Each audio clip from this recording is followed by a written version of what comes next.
Good evening. My name is Adam Cavalier, and this is my Assignment 4.3 Data Patterns presentation. So let's talk about what we're going to have in this presentation. First, we're going to talk about the project proposal, what this presentation is proposing, the different patterns, correlations, network growth, trends, and then of course, the future of vacation ownership. So here's my project proposal piece. Um, I am focused this month, and I'm going to be focused continuing this month and beyond, and in previous months as well, on Wyndham Destinations uh, vacation ownership side. It's extremely successful. It's growing due to programs like Love Home Swap and the growth into the resorts, including the timeshares as well, and obviously hospitality. There's just so much room for growth within this company, and I'm really passionate about it. Uh, I've decided to start with according to the assignment, we need to talk a little bit about data collection and the cost of data collection. So I went ahead and put two um, Excel spreadsheets on the side as an example of what it might look like and what things go into um, getting and collecting data. So the first one is based on the team that's required for for analyzing and working with data and big data. So you have your system administrators, your developer engineers, your database analysts, your data analysts, your big data project manager, and your QA tester.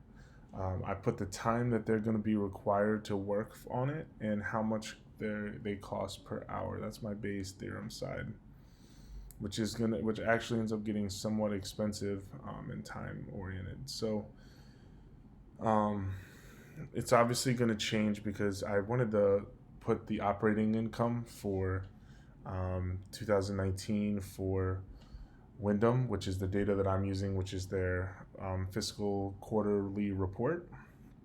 They actually have a $719 million operating income, which tells me that the numbers that you see on this example spreadsheet is obviously very low in comparison to um, the massive size of Wyndham. So um, they obviously collect massive amounts of data, being such a global company and in so many different areas. And I wanted to also include some pretty incredible figures, which is that according to my data, Wyndham's destinations income has increased to 81 million. Their net revenue right now is 918 million. Their vacation ownership sales increased 1%. They're still planning to continue to reach their goals and projected ROI all the way through 2023. Their vacation ownership has increased 30%, which is great. And vacation ownership interest has also increased 4%. They say that 75% of the sale of a vacation package is based on whether or not the person has either knows or has been in or experienced a timeshare. So that's obviously really important that vacation ownership interest is growing. And that kind of leads me over to my pattern side, which is the fact that interest in vacation ownership, tourism, um, vacationing in general, the way that's being done is growing and changing. Resort developers are making up 60% of the sales in vacation ownership. I've also shown a little figure on the top right that shows that there has been a growth, a small decline in the end between 2010 and 2015, but it's okay because we're starting to see it rise again.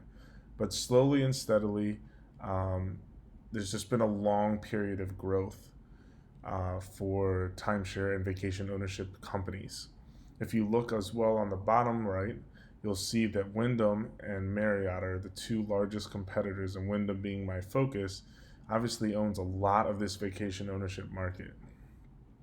That being said, I'm starting to see patterns form in the way people vacation.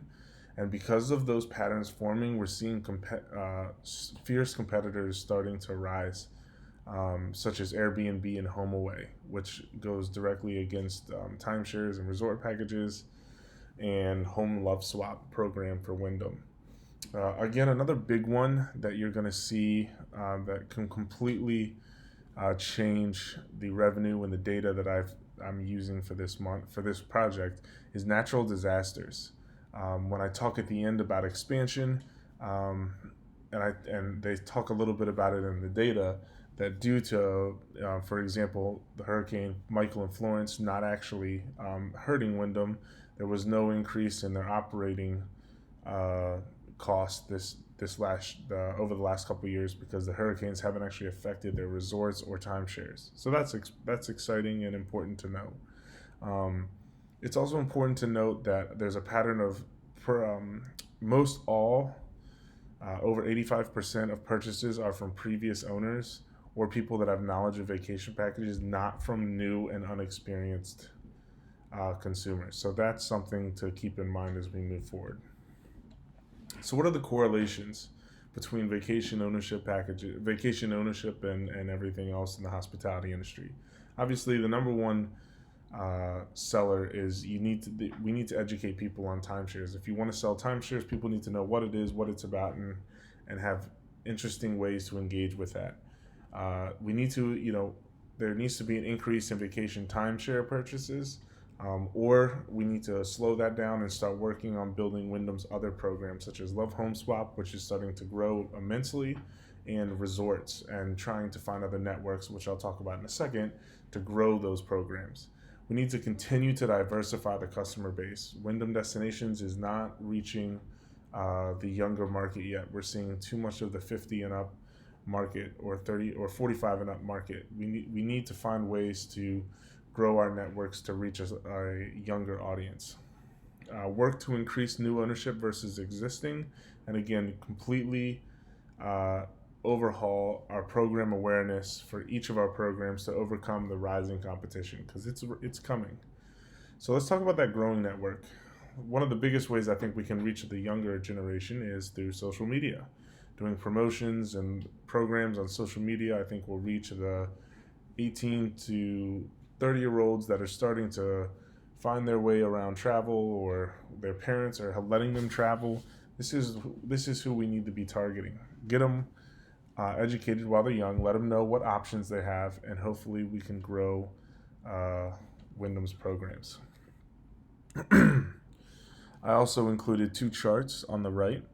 One shows private and group ownership, which is pretty much ordinarily private ownership, which I think is pretty impressive.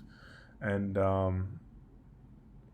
I wanted to also include the vacation ownership timeshare market size that just shows how it's consistently growing, the timeshare market. And the ownership market, it's growing every year. It's not actually decreasing, it's growing. So that's important to note. So what trends are there? Well, home swapping is becoming massively known and used as we're changing the tourism way people are touring. Resorts are becoming more popular, as well as the home swapping. So we need to really focus on Wyndham expanding into those areas. Such vacation packages like Disney and Marriott and Diamond Resorts is starting to grow. And I talked about earlier in previous months, and I really think it's important that we start finding other areas for these programs to correlate with, such as weddings for Love Home Swap, or resorts, honeymoons, things like that. So what is the future for vacation ownership, and where can we expand? I really want to see a rise in the home swap program. I think this is a key point, turning point for Wyndham, where since people are starting to learn about these home swapping things, people are starting to get interested. Home buying is starting to become more popular. As the economy will rise, I think we'll see more home purchases. This is the time to really focus on growing that program. There's obviously more growth opportunities for timeshares when we can reach younger audiences. We need to find new areas for upcoming resorts. We need to grow our social presence to reach the younger demographics, install new programs and loyalty rewards for these younger and new upcoming owners. I would love to see a mobile app I think that would be an incredible expansion for all the programs, a mobile app for the home swap, a mobile app for timeshares, etc. And I think I'm really going to focus on, since the number, and I've talked about this previous month, so I don't want to go too far into it, but all the people that I've been looking at the statistics for seem to want to go and travel resorts, timeshares, and beach locations. So I'm saying that Barcelona, which is getting one of the top, becoming one of the top tourism spots in the world, I think that's a great place to start expanding the home swap program and some resort expansion. So that's my proposal, and I also included some topics about social engagement, content creation, paid advertising, data analytics, and the cost for a social media marketer, so that we could start talking about how we can reach that younger demographic and target them and bring them in to the fold. So I hope you've enjoyed my presentation. I hope to see a mobile app and a growth in the programs, and hopefully an expansion to Barcelona that I can go visit one day. Have a good night. Thank you.